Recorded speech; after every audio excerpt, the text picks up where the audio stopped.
Hey guys, Ronnie here. I decided to squish in another quick off the fly, or is it on the fly? Off the fly? Whatever. Podcast while toddler is napping right above me.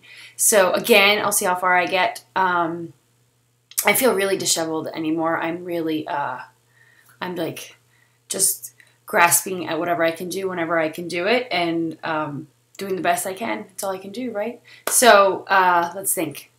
Before I get into questions. So this past weekend was the Tough Mudder doubleheader, which was phenomenal. It was so, oh my gosh, it was so much fun. It was so cold. But besides that, it was really fun. And I think I'm a little bit in shock that I actually did it. The second day was really taxing, but I did it. And I actually have, can you see, I have bruises on my face because I bashed my face into the wall. And my legs, it looks like somebody just took a baseball bat to my legs. It's really bad. And as I say it out loud, I know it sounds like ridiculous, but I don't know why it's so much fun, but it is. But I did. I had a great time. So there's that, and tomorrow's weigh-in day. I'm really curious to see actually how much I weigh, because last week I actually reached my final goal weight. Well, not final goal weight, but whatever, the magic number on the scale.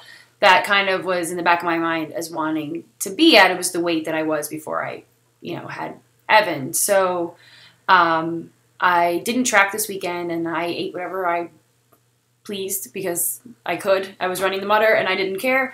So it'll be interesting. Again, I'm kind of taking this approach to the scale of just kind of keeping an eye on it and seeing what it does. I'm, with my lifestyle now and all the working out and the CrossFit and the yoga and all that stuff, and I'm just eating when I'm hungry, and I'm still tracking. I like the food journal. It's safe for me. It makes me feel like I have some structure, because sometimes I do have a habit of just mindlessly grabbing bags of Doritos or something. So keeping the food journal kind of keeps me accountable and honest, in the sense that it's not restricting what I eat. It's just giving me a little constraint. So anyway, that's kind of what's going on in my world right at the moment. Besides the conference, I have such a long to-do list right now that you ever get to a point where you have a hard time starting the to-do list because it's so long. Do you know what I mean? So tomorrow I have childcare, so tomorrow is like devoted to fit blogging day. I'm going to get up bios, I'm going to get logos up, I got all these little nitpicky things to do. So anyway, I'm just babbling at this point. I don't know why. Let me get to a few questions, and we'll see what I can get through before I hear the sounds of the toddler upstairs. So, and my hair, I'm sorry. I need a haircut. I was trying to grow this out, and now it's getting too long, and it's in my face. Anyway, first question is from Crystal, and she actually submitted this on Greenlight Bites, but I tend to only really answer questions over on Ronnie's Way, so I don't do much. Greenlight Bites, it's like only food. That's what I do over there. It's only food. It's weird. Although this is a food-related question, so it makes sense. But anyway, Crystal says, I take my boys to the movies quite often in the summer. Do you have any suggestions for snacks? I don't want to blow my diet on movie theater popcorn, and for some reason I have to munch on something while I watch a movie. Thank you, Crystal. Okay, Crystal. I also have to eat during a movie. I don't know, something must have been wired in us as children or something, but I do munch during every movie, and I have a hard time if I don't have, like if I'm next to people who have candy or something, it's like I need to have something in my mouth. So I totally understand where you're coming from. Me personally, I actually go for the movie theater popcorn. I either do, actually my movie theater now has like what they call the light snacker like combo, and it's just like a small popcorn and a small soda, and I'll get an unsweetened tea and the popcorn, no butter, put a little salt on it, and I try to make it last as long as possible, which is usually not even past the previews, to be honest. And if I'm with other people, we'll get a large and we'll split it, and frankly, I'm probably responsible for eating 2/3, if not 3/4 of the entire bag of popcorn myself. So, I mean, I have a couple strategies for you. I think sometimes allowing yourself to splurge on popcorn, to me, movie popcorn without the butter, I know it's a little higher in calories than like if you air popped it at home, but it's still not that bad of a choice in my opinion. And I think sometimes if you can manage a small and stick to the small, then let yourself have that instead of fighting it constantly. But that being said, I mean, I've been known, especially years ago when I was losing, I would put a bag of baby carrots in my purse. Baby carrots were my go-to snack when I was around other people who were going to be snacking, and I wanted to kind of just have that thing in my mouth, but not hit the chips and dip or the, higher calorie hummus or something where I know I have like out of control portion issues. So I would go carrots, celery, fruit, like some veggies that you can just, chop up and just put them in a Ziploc bag and stick them in your bag. Those are probably the best choice. I used to also bring those like fruit leathers, because it's kind of like a fruit roll up, or like those fruit bars, like Trader Joe's has them, and I've even seen them at the regular grocery store, like Walmart's carry them now. They're like called fruit leathers, and because you can kind of like peel it and kind of suck on it and chew it and like make it last a long time in your mouth. So you want to go for things that you can kind of like savor in the movies. So it slows you down a little bit, because if you're like me, you can go through a large popcorn in like 20 minutes without any problem. But I would get the popcorn every once in a while, and then bring like fresh cut veggies, fruit leathers. I'm trying to think if I can think of anything else. Like part of me wants to say things like nuts and those kinds of things, but they're too high in calories because if you're like me, you'll eat the whole jar or whatever it is. So whatever you do is portion out a few things that you have portions of, and then just try to slow yourself down so they like last the whole movie. Do you know? I can't think of anything else right now. I know I'll think of something else like as soon as I stop. Maybe even some like baked chips or something like that, but they don't last. You might as well go for the popcorn. I kind of want you to go for the popcorn, to be honest, because I'm a big popcorn person. Maybe some like Cheerios or something like that, like you would bring for the kids. Like, I would snack on stuff like that just to maybe avoid the candy aisle. But again, I stick with the popcorn. It's kind of what I do. I'm sorry, I'm moving on, and I hope that helps a little bit. But again, popcorn, carrots, celery, those kinds of things that you can eat lots of. And I think the carrots and celery give you that crunch factor too. Okay, I'm going to move on. I do feel like I'm babbling a lot today. I am babbling a lot. And I have this inside. Okay, so this injury that I had at the top part, I jammed my lip into my teeth too. So there's like that sore that feels way bigger than it really is, and it makes me feel like I'm talking funny. So you have to let me know if I'm talking funny. Okay, next question. It's from China, I think you would pronounce her name. Chynna, China? Yeah, that's pretty. I like the way it's spelled. Okay, so her question is, it says, hey, exclamation point. I've been reading your blog for ages now, and I find it inspiring, so thank you. I was just wondering if you happen to try the paleo diet at any point. I've been paleo for about a year now. I went from 26.3 BMI to about 20.8 BMI, which is approximately 40-pound loss. I'm super happy camper. It was really a smooth transition, partially because I allow myself one cheat day a week where I eat anything I damn well please. Any thoughts? Okay, I've been wanting to talk about paleo for some time. I think I actually have a post where I mentioned it. I can't even remember anymore what I posted about. But I think the paleo diet is awesome for folks that can do it. I just know me personally, and my history with food and with diets that kind of categorize food as good and bad, like only eat these things but avoid all this stuff.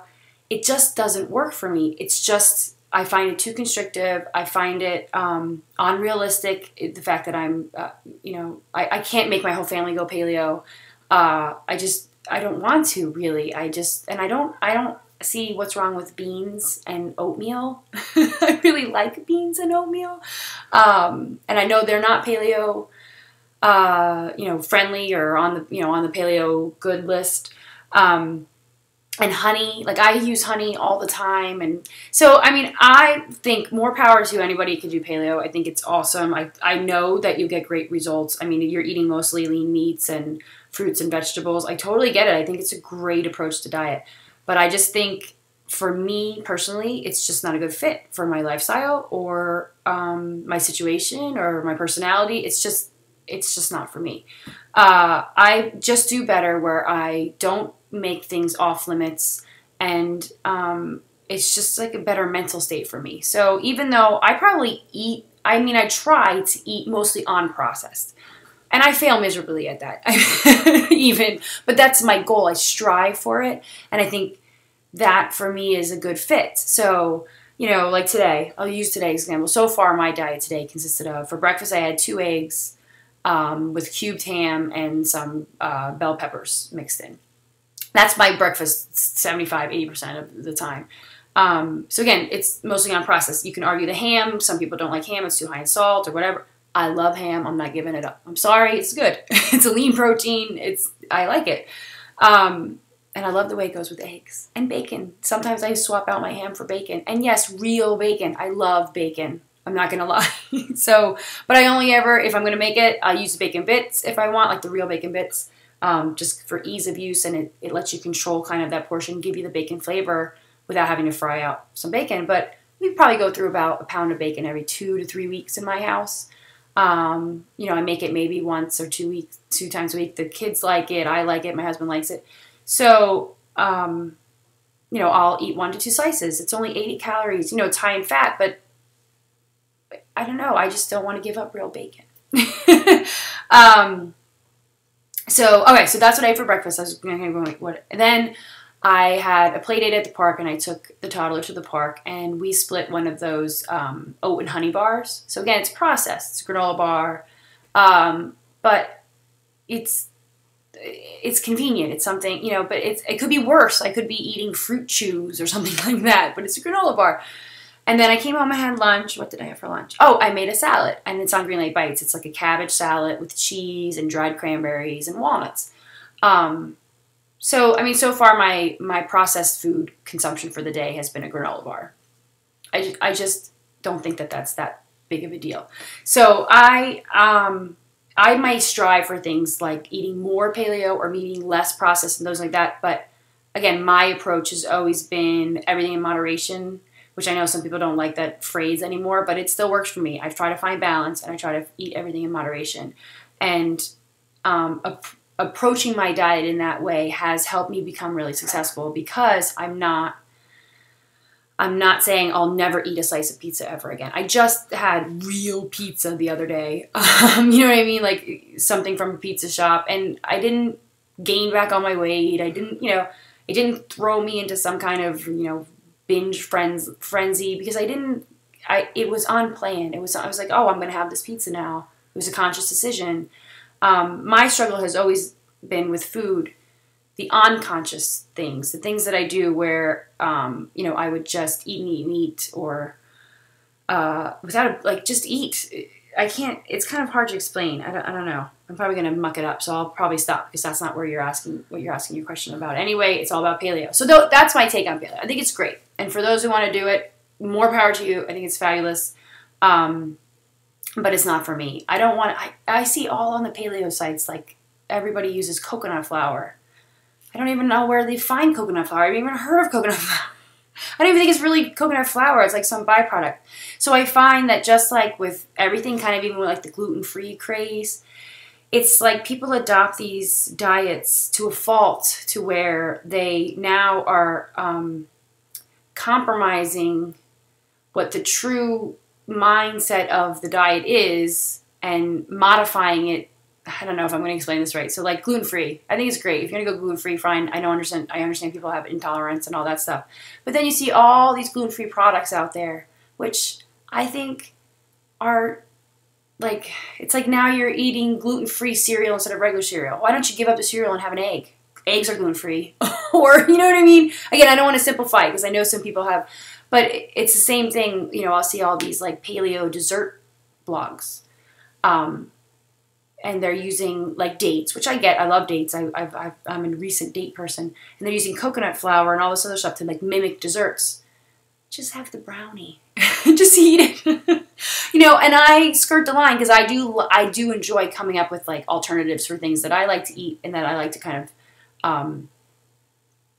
you know, splurge on. Like I don't make real brownies either. You know, I'll do the black bean trick with the brownie thing, and I enjoy that. But I don't know. Again, I'm babbling. It's not for me. That's how I'll end it.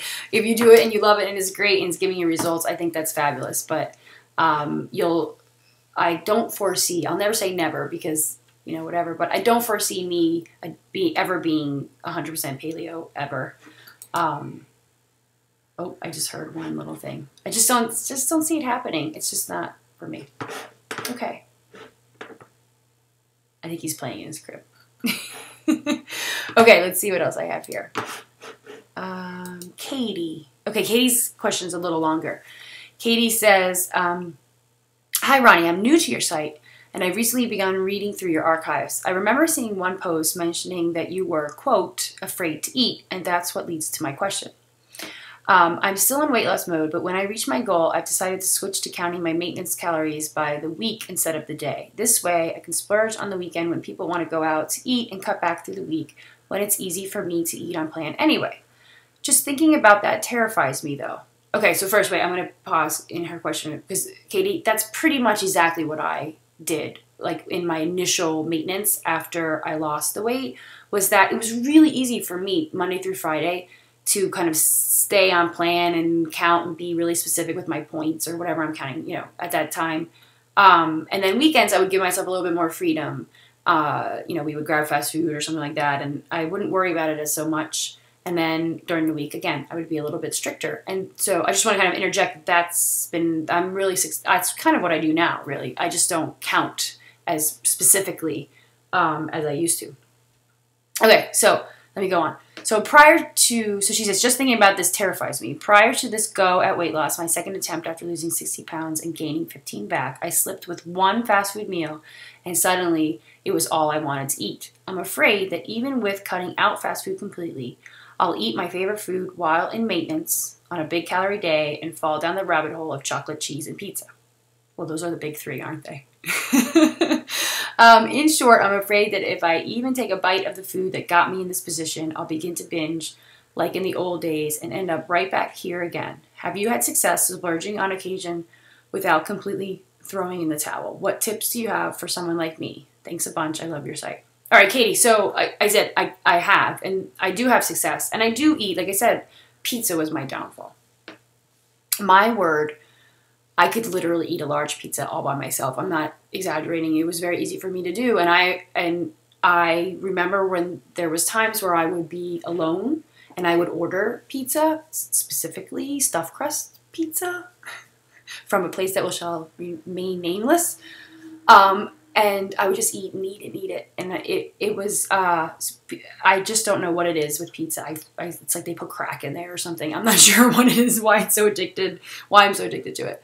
But like I said, now I do have a slice here and there. And I think over the course of the last 8 years now it's been for me, since I've lost the weight, or 7 years. And I've really learned, and it takes practice and it takes time, though, that one meal doesn't have to affect the next. It doesn't have to, you know, and really, like I've talked about this tons, but this concept of stateless dieting, where if you start to slowly change your mindset to say that slice of pizza or that piece of chocolate or that, you know, that I eat more cheese now actually than I used to. But it's on plan, that you're counting it, that it's a conscious decision. Yes, I want this slice of pizza right now. And you go into it and you give yourself permission to have it. Don't be like, I'm going to go off plan and eat pizza because I really want that pizza right now. So everything else, I'm not going to go to the gym. I'm not going to do this. And you kind of write everything else off. No, consciously look at it and say, I want this pizza. Journal it, or however it is that you're tracking or doing whatever. And give yourself permission to have it and enjoy it. And that slight change in mindset to throwing your hands up and saying, I want pizza and I'm going to eat it, to I want pizza and I'm going to eat it and that's okay. Do you know what I mean? I know that I just said the same thing twice, but there's just a little nuance there where you give yourself permission. But you also have to know yourself. So I'm going to use cheese as an example for me anyway. I also had a cheese problem. buy blocks of cheese, and I would have my little cutting board and my block of like cheddar and crackers and pepperoni and a knife. And I would sit in front of the TV, cracker, you know, take the cracker out, cheese, pepperoni, boom. And the block of cheese would be gone. Like I'm talking, I can eat like, they're not pounds, are they? They are a pound, or half a pound of cheese, easily in a sitting. And so when I swore off blocks of cheese, I knew myself, I couldn't be trusted. And so I stopped buying them, and I started instead buying the bags of shredded cheese. Because again, this is kind of going back to the Paleo question. I didn't want to make cheese off limits totally. I thought that was unrealistic. I like cheese. I enjoy cheese. And I don't really want to live a life without cheese. So I compromised with myself. Okay, no more blocks of cheese. No more slices of American. Actually, I don't even buy American cheese anymore because I used to just take out the American cheese slices and the cellophane, the plastic wrap, and just shove cheese slices in my mouth. I don't buy them anymore. I buy Munster now, actually sliced, but that took a while. So anyway, what I'm getting at is made a compromise with myself. No more blocks of cheese, no more American slices, and then I bought shredded cheese. And so when I wanted to make pizza on an English muffin, or if I wanted to put a little cheese on a salad, or we were having taco night, I still had cheese. But I didn't have that block of cheese calling my name from the fridge. Now, that was when I was actively losing. And then I started to, over the course of these years, kind of trust myself a little bit more. And now I happen to have a toddler upstairs who loves cheese. So I started buying cheese sticks. Again, they're a little bit easier for me to control myself because they're in pre-portioned sticks, right? So, I can have one and it's like, okay, I had one and that's an ounce of cheese. Great. Count it. Move on. But they started getting expensive and I'm like, okay, I'm at this long enough. I can trust myself with the block of cheese. So I started buying blocks of cheese because it's cheaper. And then I would just, for the baby, I would cut, my own cheese sticks, thick slices, and cut them into like sticks. And I realize now I can trust myself around the cheese. I have cheese in the house, and it's not constantly calling my name. It's there, but it took me a while to kind of build up a tolerance to it. Does that make sense? So I think my point here is, I think you have to know yourself. You know what your trigger foods are going to be, and so maybe you do avoid them now in the short term while you're still changing your mindset and figuring things out as you go. And then maybe you can trust yourself to have some chocolate in the house, or go to a pizza shop with your friends for dinner one night or something like that. But there is like a period in which you maybe avoid it, or you control your environment a little stricter until you feel more in control. And I don't think there's anything wrong with that. I mean, that's how I've been successful, was I controlled my environment as much as I could. Now I have the influence of the husband. I'm pointing over there because that's where his office is. And I just posted about this last night. He had his bag of Doritos on the couch next to me. There was a time where that would, even just a few months ago, I would just be like, oh, screw it. And just like reaching over and getting more Doritos from his bag. And then he would get mad at me because I'm eating all his Doritos. But last night I was like, you know what? I don't really want the Doritos, but I want a snack. So I cut up some cucumber and put some Laughing Cow cheese on it. And it was great. It was a great snack. And I was satisfied. So again, if you have the ability to control your environment, you can do that. But you also have to learn to navigate and don't live in fear that just because if you have a slice of pizza or a piece of cheese that you're going to go off on some binge. Because if you're constantly in that fear, then it's kind of becomes a self-fulfilling prophecy, if you know what I mean.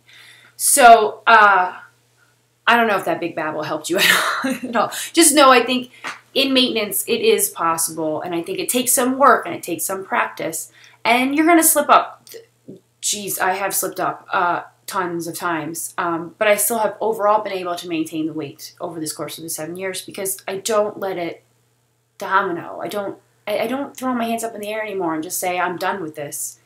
My commitment to living healthier is there. So yeah, maybe I gain 5 pounds, 10 pounds, and then I go back down and I manage it because I'm constantly changing and figuring out what's working for me. And really my life is constantly changing. My kids are getting older. What they eat is different. What I can cook is different. My schedules are different. So, I mean, you're always going to have these kind of challenges, and you just have to figure it out as you go and, do the best you can and not fear it. So, all right, I hope that helps a little, Katie. Just know you're not alone. I think your fears are really valid. I think lots of people have them, and I think you just have to work on some kind of approach that works for you. Maybe it's controlling your environment a little tighter in the beginning and then loosening the reins, as you go on. Okay, all right. I don't hear him anymore, the baby, so I'm gonna go for another question because I can. Okay, next question is from Molly. Molly says, "Hi, Roni!" Exclamation point. I love it. I love it because I'm like excitable and like dorky, and then I interject my personality into these. So when I see exclamation points and stuff, I imagine myself for some reason. Okay, I've been following your blog for some time and I love it. So I thought I'd rack your brain. Awesome. Okay, I'm 29 years old. I just had my third baby. Number 1 and 2 were twins. My highest weight while pregnant was 245. I'm only 5'3". And as of this morning, I'm 197. I stay at home with the 3 kids. Twins are 15-month-old and the baby is 6 weeks. Oh my gosh, you must be exhausted. You can't even imagine. And I work from home as soon as my hubby walks in the door until bedtime. I'm nursing the new baby the best I can. I'm supplementing with formula when needed. I did Weight Watchers before the twins and lost 25 pounds before I got pregnant with them, and then lost 15 pounds after them before I got pregnant with the newborn. How in the world do I find time to eat right/workout? You seem to juggle the work at home mommy thing really well, so I'd love your input. Thanks for listening to my rambling, Molly. Okay, Molly, I feel like I answered your question before, but I think it's just similar to another question, so we'll see. That being said, thank you for thinking I managed this pretty well. I mean, I am managing pretty well. My kids are a little bit older than yours, so I think we're in a slightly different position. And these questions are always hard because all I can do is kind of share with you my approach. But even like the diet thing, and like you have to find your balance and what works for you. It's the only way, really. Like I can give you tips until I'm blue in the face. But your situation is different. Your workload's going to be different. Your kids are going to require different attention. You know what I mean? There's so many variables. So I will tell you right now, the way that I approach everything, okay, I should say that, not everything. The first thing I want to say is, 1, you have to make you a priority. And that sounds really selfish as a mom, and other people don't like to hear that moms have to do that, but the truth is you do, or you're going to get lost with twins and babies and husbands and work. You have to carve out some time for you. Now, again, this is going to be very different based on your situation. For me, I carve out that time in the morning, usually before anybody wakes up. That means I lose sleep, or that means I have to go to bed a little earlier and miss my shows, or that means, so there's always something you have to give up. Time is a limited resource and there's just not enough of it really. And so you have to prioritize things. So a few practical tips though. I will give you a few practical tips. 1 is with the kids and seeing that you're home with them all day, you're going to have to find time to be active with them. And I mean, again, this is another variable thing. I don't know what you do with your kids, so I'm not making any assumptions, but I very much am the kind of mom who does things with my kids. So like we're doing laundry, the kids are next to me. If I'm emptying the dishwasher, they're helping me. If I'm vacuuming, they're picking up their toys. So we're constantly doing things together. And so that helps me. Like even today. So today I went to the park and with the stroller, and my exercise today was walking laps around the track at the park. I did it with them. So again, that's easier for me. I only have 1 at home. You have 3. So again, that's where that variable comes in. But, is there a thing you can do? Like, can you do a video at home with the kids, while they're playing in the background or something like that? Again, I can come up with things, but I don't know all the specifics of the way that your day goes.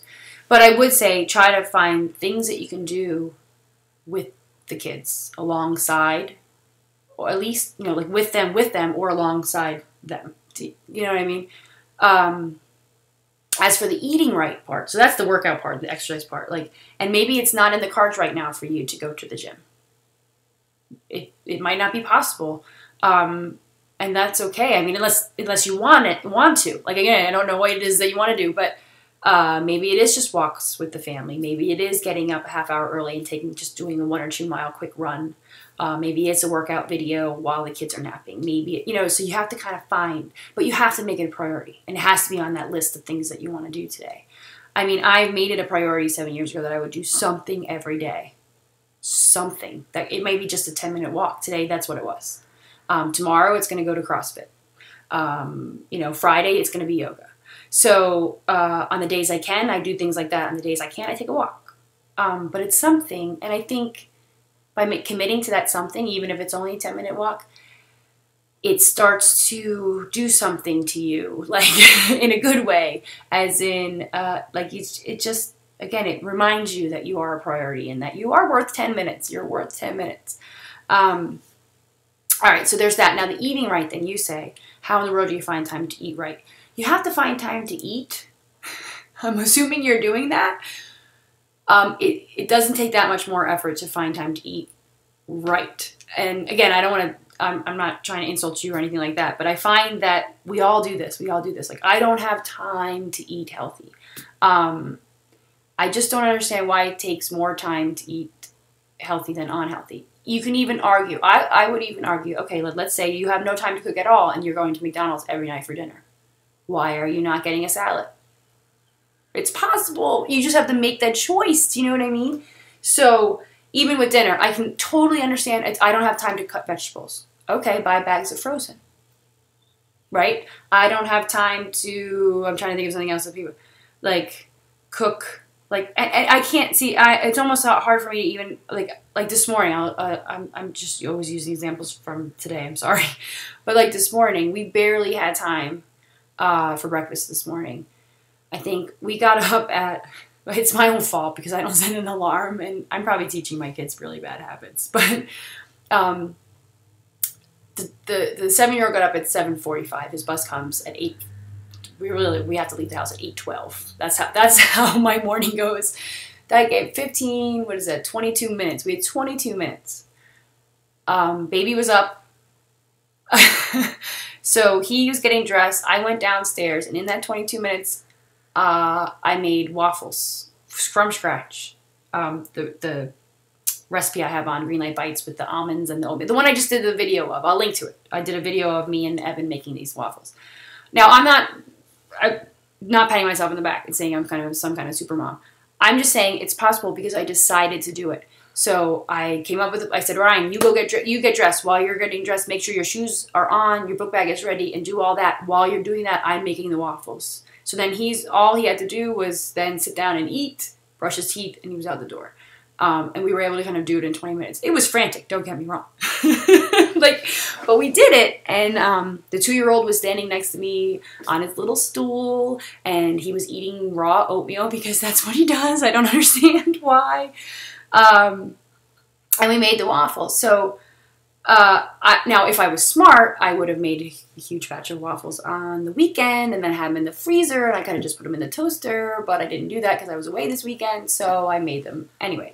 But it's possible. The kids had to eat breakfast anyway, so, I mean, it takes some work in the beginning, but what you kind of start to realize is that the time that you spend to make a quote-unquote unhealthy meal is the same time really you're going to make the healthier meal. It's just that you have to consciously decide to do that, and maybe in the beginning it would be a little bit more time consuming because it's a change, but then once you adopt the change, it's really the same amount of time.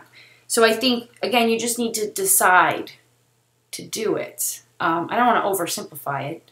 I mean, I know there's tons of other variables there, but you know, spend some time thinking on a weekend, maybe meal planning or something like that, where you can. And I think eating healthy, sometimes you have to cut yourself some slack. Like, the fact that you're asking me how in the world do I find time to eat right, I I feel like I have a picture of you just like grabbing food, whatever you can, with twins bouncing on a knee and a 15, or a 15-month-old 15-month-olds running around and a 6-week-old, and you're nursing or bottling or whatever. You're like, I need food. I'm going to grab this bag of Doritos and just eat it. That's probably what it would be like for me. But I just think you just have to do it. You have to get rid of that whole all or nothing thing. So, maybe you're still ordering pizza every night of the week because everything's so frantic, but that's okay. That doesn't mean, you can't go a little lighter on lunch or, grab a fast food salad instead of a 2 cheeseburger meal or something like that. Okay, again, I feel like I'm rambling. I don't know if any of those rambles helped, but that's my input. That's my 2 cents. It's not easy, but it's possible. And I would kind of argue that it's not easy anyway. Do you know what I mean? I don't know if that makes sense. Like eating right and being healthy and finding time for you. It's not easy, but it's possible and it's worth it. And not doing it, your life is still frantic and crazy. And so why not do it? It doesn't make it. And I would argue you're more sane and you have more energy. To handle the craziness of your life when you are taking time to eat right and take care of yourself. Like I know for me personally, when I go through periods when I do kind of just everything's on pause or something happens and I stop, I always feel more out of control and less equipped to handle the craziness of life than when I do have 18,000 balls in the air, but you know what? I'm taking this half hour and I'm going for a run. And you know what? I'm going to take 10 minutes and whip up some homemade tuna salad for lunch instead of hitting the drive-thru. And so when I make those decisions in the moment, it better equips me to handle the rest of my crazy day. Does that make any sense? I don't know. All right. I'm going to move on. By the way, now I don't hear any toddler things. So either he's up there just playing or he fell back asleep, which would be great, to be honest. Let's see. All right, one more question since I'm going to go check up on him after this, and I have to get all this ready. So, last question. It's a little long, too. It's from Diane. And Diane says, this isn't even a question so much as a comment. Okay, works for me. I stumbled across your website from the Laptop Lunches website. I still use mine after years, and my kids use theirs sometimes. Anyway, I was extremely interested in Green Light Bites and soon discovered Roni's Way. I have 2 small daughters. I'm a new runner. I love to cook and bake, and I'm obsessed with recipes. So you can see what drew me to your blogs. I recently started reading some of your past posts, looking for how you began running, and eventually worked up to the marathon, which is incredible, by the way. Oh, thank you. So my comment is, you sound like a completely different person now than you did, say, 4 years ago. I would not even thought it was the same person. Really? Oh, that's fascinating. I have to go back and read my own posts and see if I'm the same person in them. I mean, I haven't changed. I don't really consciously try to like admit some kind of personality. It's just whatever comes out of my post comes out of my post. So I find that really fascinating. You now sound completely in control of everything. This just cracks me up. I'm sorry. I know no one is, but many of the older posts you seem just completely out of control and not nearly as happy as you sound now. I find you very inspiring both in the food department and certainly in the running department, and I'm glad I stumbled across your sites. I read them daily. Where do you get your inspiration? See, I did have a question. Thanks again. You are crazy busy at the moment, but if you ever have time, feel free to reply. Okay, I'm replying, Diane. Okay.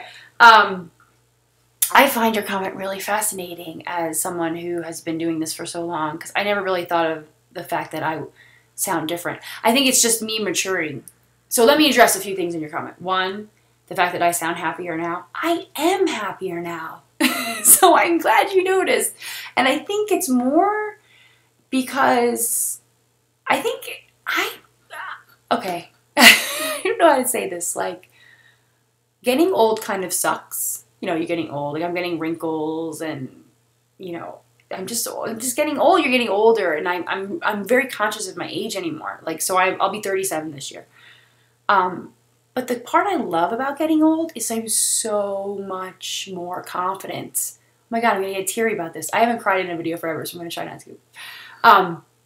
But I am. I'm so much more confident in my decisions. I still have doubt. Like, there's still, like, this, you know, we talk about it on the blog all the time, that, like, inner mean girl. She's still kind of in there.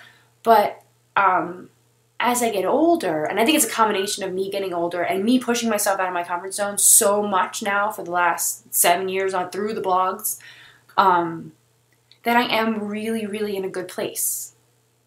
And it kind of, look, I get teary when I say it, because I really am. And it's really not much to do with my body, or my diet, or my workout, although those things I think definitely contribute, because I feel like I don't know, I have all these outlets, and it's really, really good, but, you know, I'm very conscious that I am, wow, I'm going to cry, oh my gosh, that I'm really grateful. Like, my kids are great, they give me so much joy. My marriage is great. I love my husband, although I want to, like, kill him sometimes. But we have a really good relationship. And, yeah, no, I'm in a really good place. So thank you for noticing. I'm going to stop talking about it because I'm going to get all teary. So where do I get my inspiration? I get my inspiration, really, my kids still are a major, major source of motivation for me and inspiration.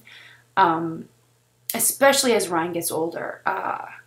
It's fascinating to watch him grow. Look, wow, I'm really emotional today. I'm such a sap. But, like, I really, really am conscious of the example that I'm setting for them. And that really keeps me going. It does. And now I really feel like I'm in a place where momentum just, like, there's really no going back now. I think a couple years ago, I thought, you know, maybe I was going to lose it. like it was temporary, and I'm just going to be this weight loss success story and lose the weight and then gain it back and, you know, whatever. And then I got pregnant, and then I thought, oh my God, now, like, I got to do it all over again. But I have completely different approaches now. And I think now it's been so long, like, it's just, this is really who I am now. And I still struggle with it for some reason. I don't know why. I had a really great conversation on the blog about it not that long ago, about someone brought up, they were disappointed in me because I was still kind of blogging about this concept that I'm like old Roni and new Roni, and my new identity, like kind of adopting this new identity I have as kind of a quote unquote skinny, active, fit girl, you know. But that's still there. But I think the more I talk about it on the blog, even, and the more that I am just living this lifestyle, the more I am. It is me. Like, it's so hard. It's so hard to explain in words. It really is. It's just like a feeling, which is why I think I get so emotional, because it's just really a feeling that I have. But anyway, I am fascinated that you think that I'm a different person. I'm the same person. I swear. But I have grown and I have matured, and in certain areas and in other areas, I think I've grown more immature. But I am in a good place, and my kids really are. They really are my motive. I shouldn't say that only, because I have to be honest. The blogs are a huge source of inspiration for me as well. Like, I do push myself out of my comfort zone a lot, in a weird way, because of the blog. So there's like this really weird relationship between me and my blog. Like, on one hand, I'm journaling my life and what's happening and my thoughts about weight loss, and then, you know, what I'm feeding my family and all that kind of stuff. But on the other hand, it's like having the blogs push me. It pushes me to constantly try new things, to see if I can do 2 Tough Mudders in one weekend, to try a rutabaga or whatever, because I'm thinking, oh, if I, you know, so it makes me kind of live a life of, like, let's try something new, and then I blog about it. And so that it's like the relationship between those two things is very, I don't know, it's there's a word for that, I don't know what it is. But it helps me. So I think I would say my major sources of inspiration are my kids, but then also my blogs, and kind of just experiencing new things, and then sharing that experience with you guys is just huge inspiration for me. It's why it's why I do what I do, really. I just love that. I just love to do that. I don't know why. I love to try 2 Tough Mudders and then show you what it was like, tell you what it was like just experience it, you know, I like it. So, all right. Anyway, I'm going to go. Diane, thanks for your question and comment. And thank you. Thank you, everyone, for all your comments and questions. It's great. I have to go check on the baby, and I'll try to keep up with these. And sorry if I babble too much. So, all right. I'm going to go. Bye, guys. Thanks for watching. Talk to you soon.